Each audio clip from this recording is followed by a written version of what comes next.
Salutations, viewers, I'm Sir Bookwriter, and I'm on a race against the calendar to beat all 96 of my 200cc time trial runs before the year ends. Last time, we said ciao to Rome Avanti, and afterwards rolled the number 52, which contained one of my biggest fears in this project, Coconut Mall. Coconut Mall is the final track in the Golden Dash Cup, released in Wave 1 of the Booster Course Pass. With the exception of maybe Waluigi Pinball, this is the most popular track in the history of the Mario Kart series. The music, the cars, the fact that it was in Mario Kart Wii. This popularity wasn't unnoticed by Nintendo, who used Coconut Mall as the marquee selling point when the Booster Course Pass was initially revealed. This is also in my personal list of favorite tracks. In fact, you may notice that in some of my Discord messages in the Big Blue video, I have this nickname, which translates to Big Mall. This also explains my somewhat negative reaction to rolling this track, because you bet this is one of my better times, and there's absolutely some history. First, however, let's talk about the track itself. When the Booster Course Pass was initially revealed on February 9th, 2022, the first track most people noticed was Coconut Mall, likely through the background music of the trailer. That next month and a half was filled with nothing but anticipation. Finally, after nearly 8 years of the same tracks, this game would be getting something new. When the day finally arrived, the floodgates were opened. And then pretty much immediately sealed by Panda, who, with some assistance from Alpaco, took the track down 2 full seconds within the first 48 hours of the track's release. Nobody caught up until 3 days later, and the first person to catch up was Ronnie. Yes, that Ronnie. His runs featured some stuff not seen in any records before or since, namely these slides on the first escalators on laps 1 and 2. But come April, the track was about to be revolutionized. Nowadays, HGT is a player with a reputation for finding strats that look bonkers, are really difficult to perform or inconsistent, and save way more time than they look like they should. In fact, a whole video could be made documenting his exploits across both Mario Kart games that he plays. However, in 8 Deluxe, this is where his reputation started. Towards the end of the lap, you'd normally take the bottom path and charge a couple of SMTs. Pretty much since the track released, however, HGT started theorizing a way to implement a motion glider. And at the end of March, he came up with this. You'd take the top path, charge an SMT off the glider, and do this funky motion back down to the ground. If done well, it was barely faster than the bottom path method. Theoretically, getting a UMT would make this significantly faster, but charging it was near impossible. At least it was for the next 24 hours. Army would be the first to implement motion into a world record. At first he only did it on lap 1, and then eventually implemented it 3 for 3 as he got more comfortable with the strat. Funnily enough, Technical managed to sneak in a world record by beating a time Army set mere seconds after he improved his own record. Technical's 1:15.508 remains the best known time to not use motion. So, how much does motion save, exactly? I mentioned that the SMT motion barely saved overtaking the bottom path, but how much does the UMT motion save? To put it simply, about 350 milliseconds. Per lap. Over the course of a run, this motion strat saves over an entire second. It only took Army a week to take the track down to a 114.8. Over the next couple of months, Shira and Eternal X would compete with each other, lowering the track to the 0.5 range. And then Army returned and smoked both of them, topping off his streak of runs in July by setting a 263. And this record would stand all the way up to the Wave 4 incident, where Technical would return on March 16th with a 172. Army didn't take too kindly to that, and on that very same day, took the record down to a staggering 113.865. Which is where the record still stands today. It's unclear if the record still stands due to being a really strong run, or by being on a relatively inactive track at a top level. In all likelihood, probably some form of both.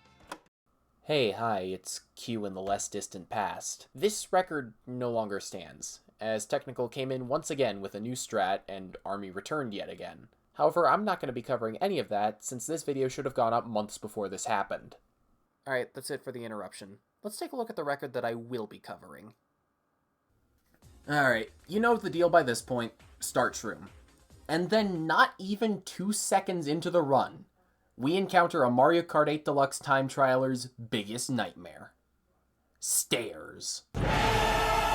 Stairs in this game are horrendous, especially if you have to trick off of them. For some reason, the developers decided to program the hitboxes of the stairs realistically, rather than just making them flat ramps. This results in instances such as this. Oh, look at Troy, he's on world record piece, he's gonna go to the stairs.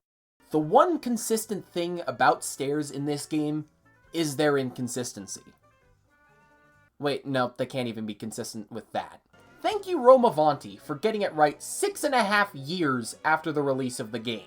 Back to Coconut Mall, Army gets medium height off of his stair trick, and then tricks off the escalator. He then shrooms through the store, releases his MT early, and manages to snag both coins from the ramp. He releases an MT on the second escalator, starts another drift, and swings wide to collect the next 2 coins.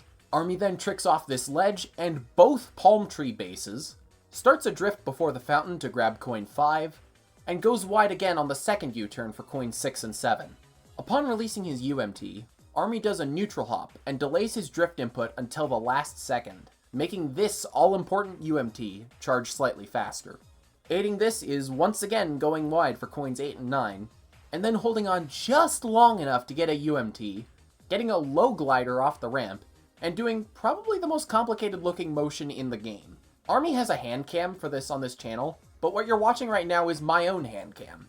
Upon landing, Army does one more SMT around the last corner, starts another drift, and enters lap 2.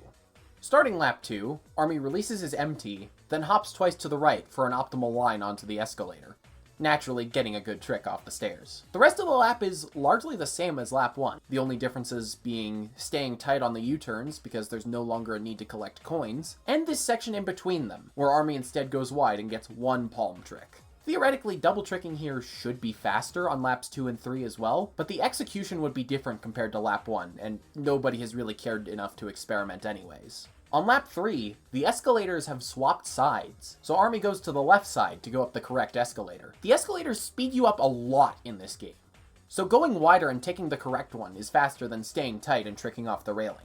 Army also doesn't have any more shrooms in lap 3, so he instead goes around the store, MT tricks off this ledge, and gets a low trick off the fountain, which aligns him perfectly for the escalator. Instead of a UMT in this section like in lap 2, Army does an SMT on the first U-turn, because charging a UMT would take too long. The rest of lap 3 is identical to lap 2, except for the final corner, where Army releases an MT early, as this is faster than charging an SMT right before the finish line. Now, before I try my hand at replicating this, let's go a little bit back in time, because given my reaction when this track got rolled, plus what I've said earlier, you bet there's some personal history here. Don't worry though, we're not going as far back as Big Blue. Okay, I lied a little bit, but there's not nearly as much to cover here.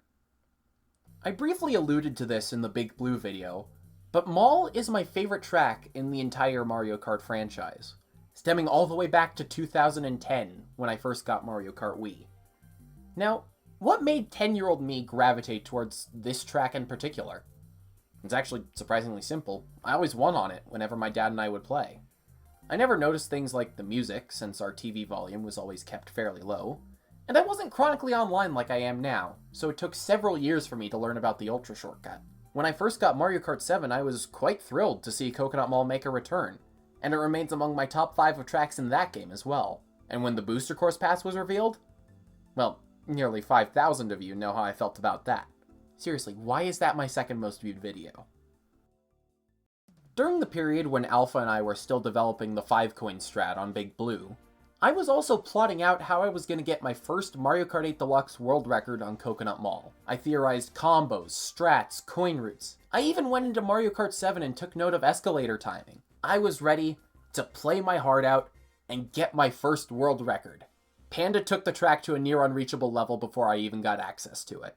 Yeah, for those that don't know, the Wave 1 release kinda stunk. Instead of releasing simultaneously worldwide, like every wave since, Wave 1 released per region. So Japan got access to playing the tracks offline 8 full hours before anyone else. And at midnight UTC, Europe and Australia earned access. And then finally, another 4 hours later at midnight Eastern, the rest of the world got the tracks. Y'all don't know how good you had it since then. I stayed up all night that night playing Coconut Mall, losing hope with each passing second. The most demoralizing part? I never even got into the worldwide top 10. The best I got was 11th. Twice. I never fully gave up though. Just took big breaks to focus on more pressing matters. Admittedly, I didn't keep track of my history here nearly as well as I did with Big Blue, but I was still slowly chipping my time down thanks to a strat that many people still don't like doing here. The motion glider. I did help HGT workshop it a bit, but I deserve pretty much no credit for it, especially after Army found that the UMT could be done 3 for 3 by just driving better. However, this oddball strat that still puts most people off to this very day didn't deter me. I learned it on lap 1, where it was easiest, and then eventually laps 2 and 3. My first 3 for 3 run was also my first 115 on the track, still with several mistakes. Here and there throughout 2022, I kept crawling down, and on December 29th, I finally got 11th. Again. You think that'd motivate me to finally make a push for tops and he's playing RR7. Between my 600 on Big Blue and the release of Wave 4, I started playing Mall again. I managed to get an insane lap 3 that still remains my best split, plus several fails, but nothing came of it before the release of Wave 4. Surely, after this totally normal DLC release, I can go back to Mall and resume as... You already know what Wave 4 did. When I finally picked the track back up, I insisted on using the pre-patch combo, because I didn't like how the new one drove. I said on Twitter I was going to get a 114 with the pre-patch combo, and then start playing the new one. I lied. However, this finally meant I got tops, right? Surely I don't get 11th worldwide for a 4th time, right? Fortunately for my sanity, yes. A day after subbing, I got a 783, which I thought didn't move me up the leaderboards, but it turned out it gave me 9th back, as someone else had played the track and beaten me 2.5 hours prior. My time didn't last on tops for too long, as a bunch of other people decided to play the track over the next month or so. But I didn't care much to keep tops, because I was happy just getting them. And this remains my time to this day. Now though, things are different. I can still get maybe up to 4th worldwide. I just need to string a good run together. Can I? Or will I end up 11th again? Let's find out. Oh boy. This is gonna be fun. I didn't expect to play another track I was good at already, but here we are. In case you're wondering, I'm using Kamek Cat Cruiser, because the optimal combo is Luigi Teddy Buggy. Kamek has the same stats as Luigi, and go pink or go home. I think my current PR is with Teddy, and Teddy is probably better for stairs, but you know what, for right now, I don't care. The problem is those stairs. Those stairs suck.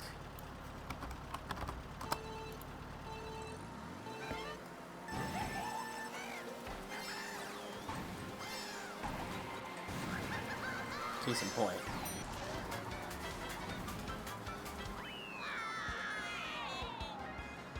The fact that my first completed run is a 115 is bizarre. I forget what my best splits are here. I know my best split lap 3 is from... it's from pre-patch. So it's still with DK Biddy. To be fair, it's a really good split.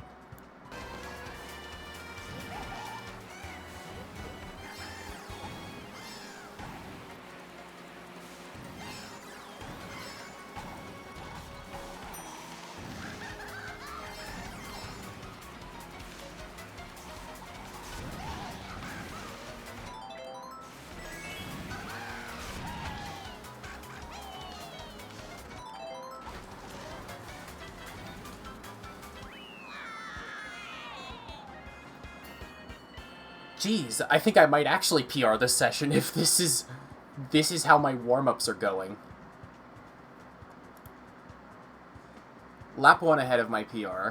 Lap 2, 0.1 behind my... or lap 3, 0.1 behind my PR. Lap 2, poop. I didn't want to view the highlight reel. Thank you, Controller Drift.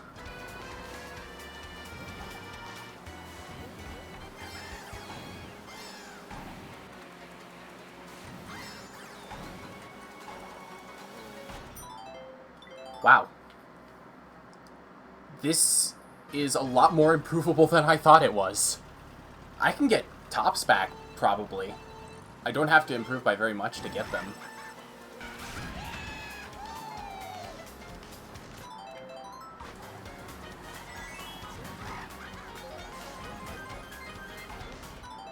Stair trick. Worst part of the track. Free.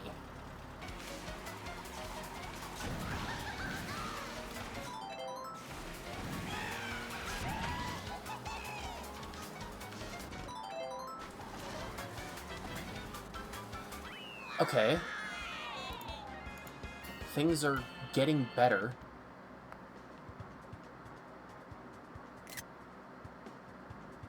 I can actually probably improve tonight if I keep at it.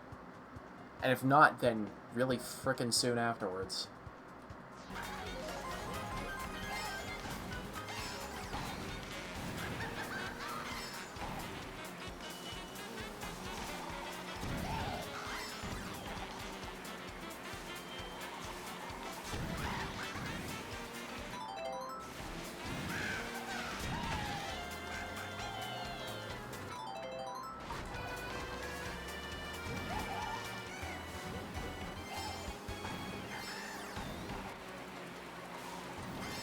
Oh.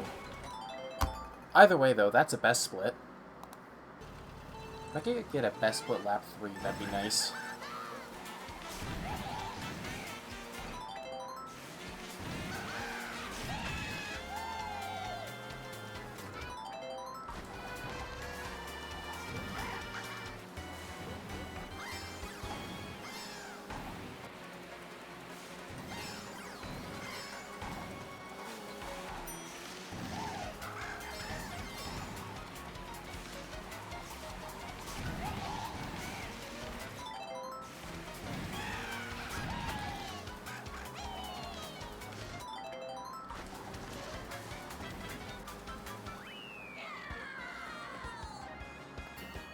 Okay.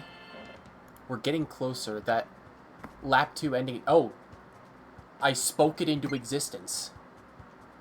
It's a best split by over 0.1. Or not over 0.1, but 90 milliseconds. Dang. I'm getting real close. Yeah, that lap 2 kind of ruined everything. But I can do this. This is going to be a lot easier than I thought it'd be.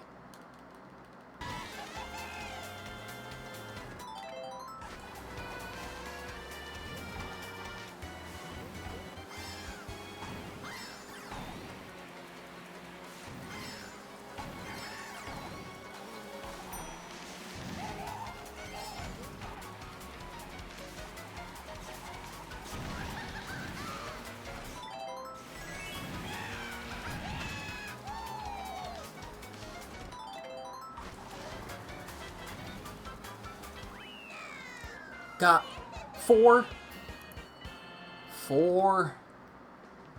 That lap 3 fell apart. That lap 3 fell apart miserably. Kind of the end of lap 2 as well. I missed that final SMT. Oh, it's so doable. It's so doable.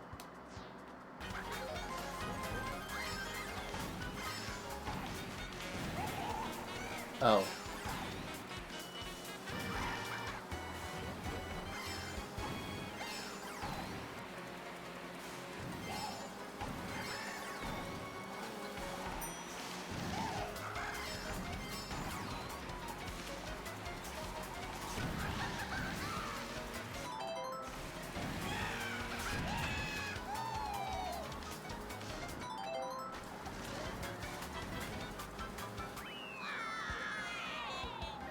Another close call with 9 coins.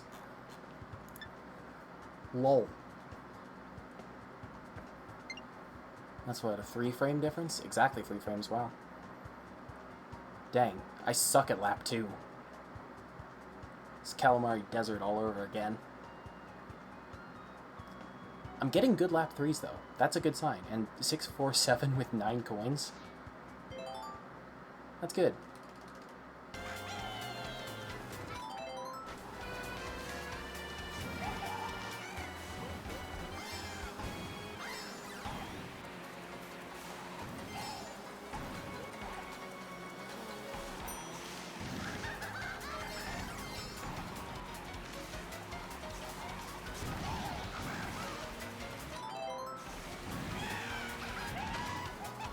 Ooh, fraud alert.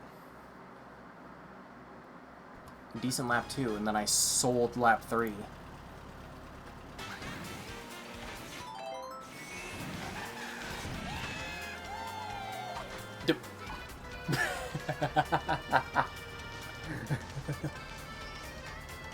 If that sign was trickable, Coconut Mall would be over, man.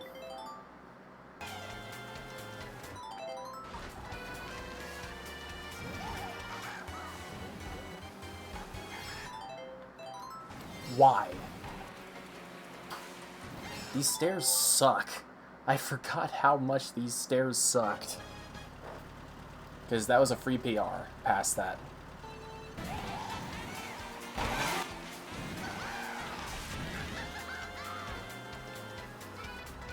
I clicked ZL instead of L. Now, a thought just came to me. A question I may eventually be asked. Why do you use Kamek in 8 Deluxe and not Luigi, considering you use Luigi in the 3D World series? Shameless plug, by the way. Watch that series, it's fun. Answer is...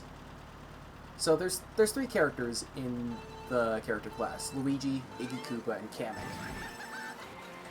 Iggy, I don't like his voice clips. His voice clips annoy me to no end. So I don't play as Iggy. Plus his hair gets in the way a lot of the time. It's terrible for visibility. Luigi, his horn sounds like a sheep in distress. What were they thinking with that? And since a lot of the tracks I would play Luigi on are Starch Room, it means I have to hear that thing at the start of every run. It actually got to the point where I swapped to a Mii,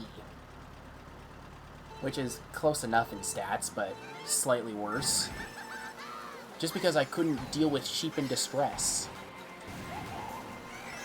Then along came Wave 5 and Kamek, which is the best of both worlds. His voice clips are not as annoying as Iggy's. I think Luigi's are slightly better, but difference is negligible. And his horn is actually the best of the 3, because it doesn't annoy me, and it's not shared by 7 other characters. I know the Koopalings don't have the exact same horn, but it's close enough.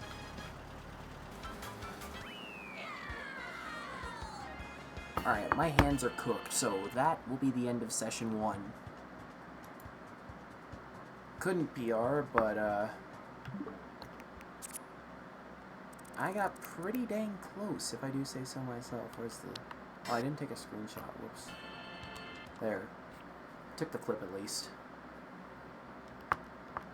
There, I'll save it. Not trim. I'll figure it out later. I'm just gonna end the video. Or end the recording. Editing queue, I'm sorry you had to go through this. Hopefully, this doesn't take super long. It shouldn't take super long, considering I missed PB by 4 milliseconds in the first session after not playing for almost a year.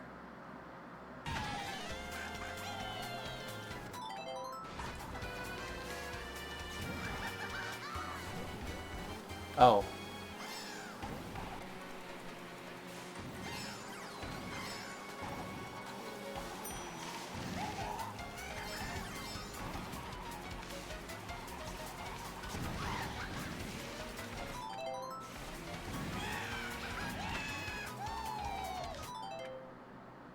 Aha. That was closer than it had any right being, considering I was not only down a coin, but also, like, several failures in lap 3, including that missed stair trick. What the heck?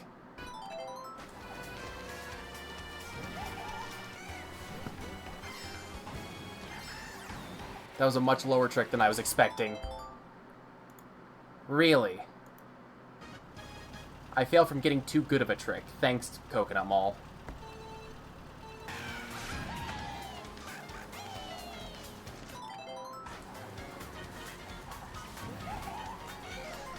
Thank you, Invisible Wall Hit, for your input. I couldn't have done it without you.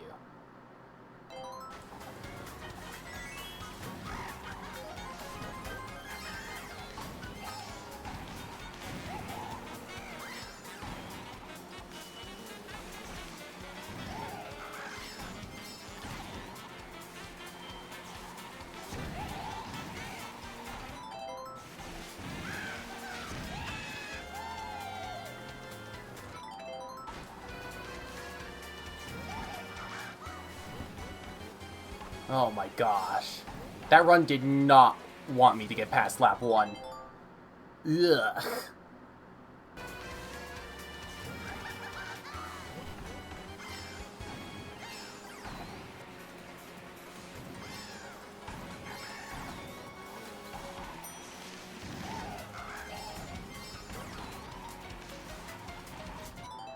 I hate everything. I hate everything. That should have been it. That should have been it. Ugh.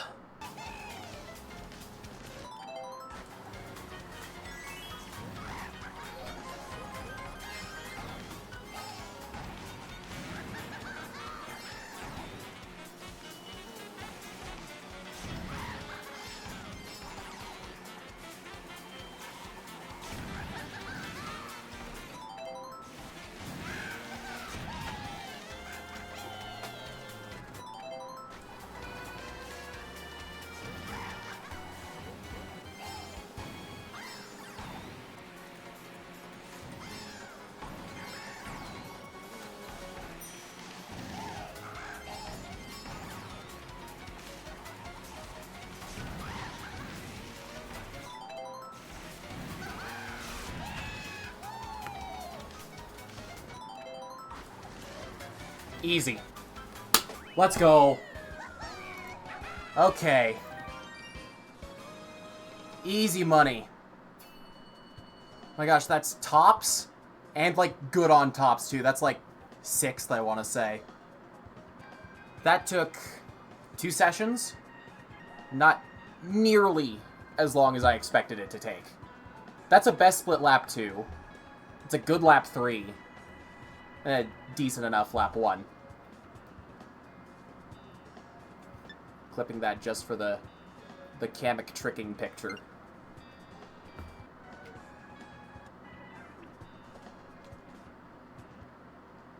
That's a good one. I played this to procrastinate editing the Rome video. That's nearly done. I hope I'm not gonna hoard this as long as I do the Big Blue video. I might, though. Depends on how long I take. Which, this should be the kick in the pants I need to get editing. Let's see, what spot worldwide is this?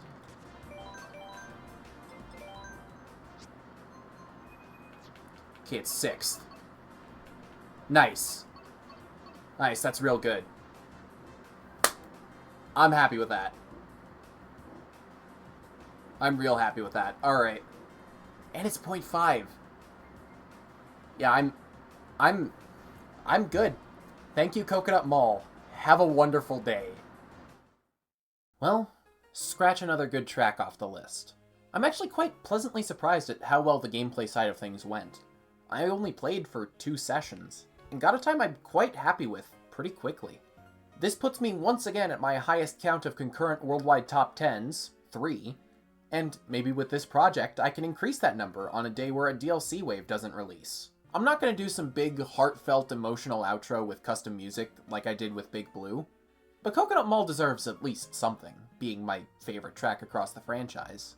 Plus, maybe my enjoyment of this track and the game it initially came with is what inspired me to stay with the series anyways. I don't think I'm done here, but I'm more than happy staying at this time for now, especially because of those godforsaken stairs. Kinda sucks that the 2 tracks with the most personal history were rolled within the first 10, but it's great that they're now out of the way at least. This video also marks the first episode in the second half of 2024, and my word am I behind schedule. I think if I weren't making individual videos for every track, I'd be just fine. That's not the point of any of this. This is a challenge for myself, and I don't intend on losing that easily. The true race against the calendar starts now. Don't disappoint me. 74. Ooh. Oh, we dodged a bullet there. Okay, it's Riverside Park. We were 1 away from getting DK Summit, which would have been an even worse track than this. Okay, I can handle Riverside Park. Yeah. Hopefully this video doesn't take too long to make. And then hopefully it'll be really smooth sailing for a while before I get another track I'm good at. Alright, see y'all next time.